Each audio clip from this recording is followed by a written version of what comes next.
नमस्कार। हम सभी यह जानते हैं कि स्वच्छ भारत मिशन एक सरकारी योजना से कहीं अधिक एक सामाजिक क्रांति के रूप में भारतीय जनमानस में पहचान बना चुका है।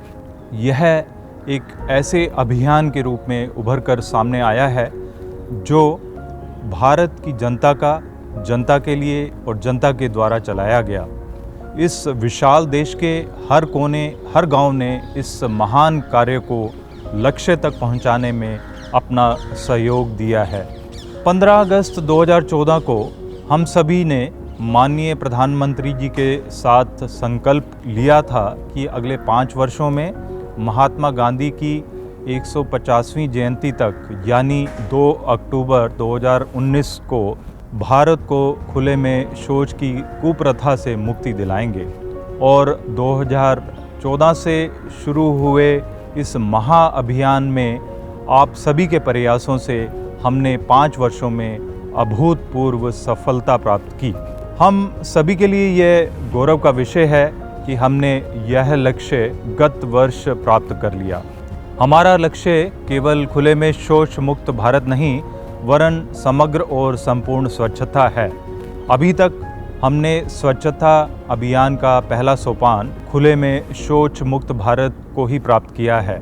हमें स्वच्छता को सबल देश का आधार बनाना है। हम खुले में शौच मुक्त हो चुके हैं लेकिन हम रुक नहीं सकते।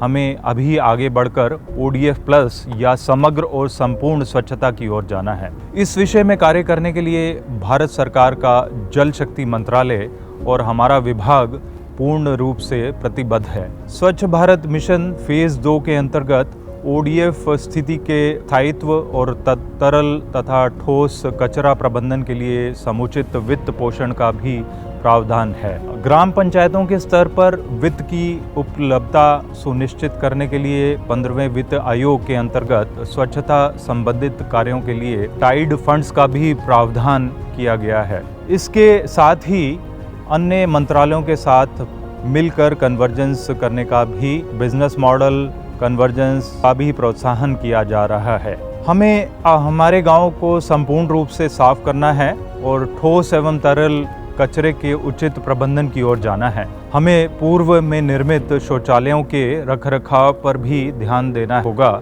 जिससे खुले में शौच मुक्त का स्तर बना रहे। हमें हाट बाजार, बड़े सार्वजनिक स्थल, बस स्टैंड आदि के आसपास सामुदायिक शौचालयों का निर्माण, उनके रखरखाव, घर और खेत से निकलने वाले कूड़े कचरे के उचित निपटान, गलने वाले कचरे से खाद का निर्माण, प्लास्टिक से बनी वस्तुओं के प्रयोग को सीमित करना, गंदे पानी का उचित निपटान आदि पर भी ध्यान देना होगा। हमें हमारे घरों, गांवों को स्वच्छ करने के लिए बड़े पैमाने पर व्यवहार परिवर्तन की आवश्यकता है। कई बार हम लोग अपने आसपास के वातावरण को साफ तो करते हैं लेकिन उसके बाद अपने परिसर के बाहर कूड़ा करकट छोड़ देते हैं।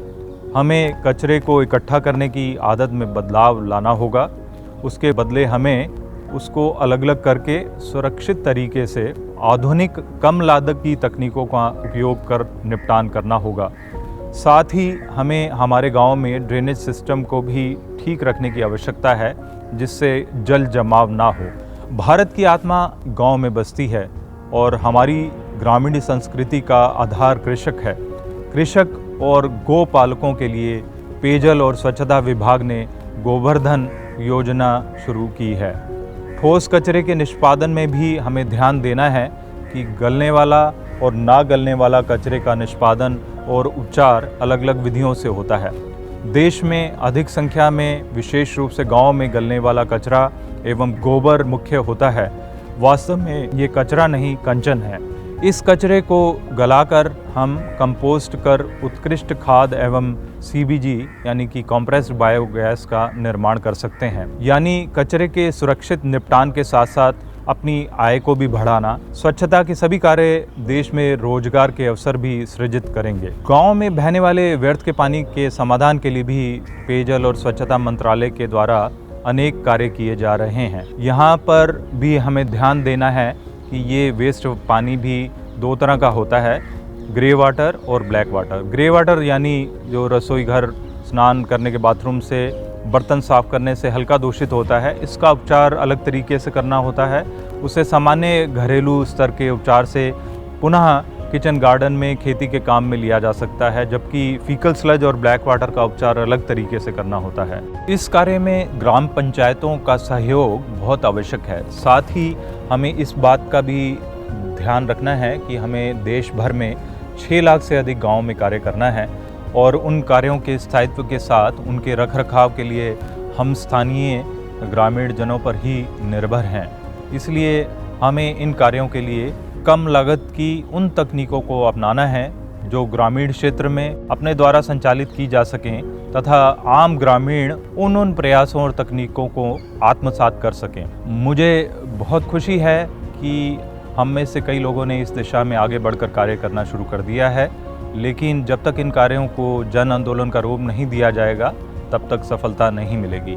यह कार्य कठिन है, हम सभी के सामूहिक प्रयासों से सफल भी होगा। इस अभियान की सफलता बहुत हद तक लोगों के जागरूकता और उनके जुड़ाव पर निर्भर करती है। हमें पूर्व की भांति व्यवहार परिवर्तन पर भी विशेष ध्यान देना होगा, जो थोड़ा कठिन है, पर सभी के सकारात्मक सहयोग और प्रयासों से यह असंभव नहीं है। आइए हम सभी मिलकर स्वच्छ भारत मिशन के इस द्वितीय चरण संपूर्ण स्वच्छता या ODF+ की ओर एक और कदम बढ़ाएं।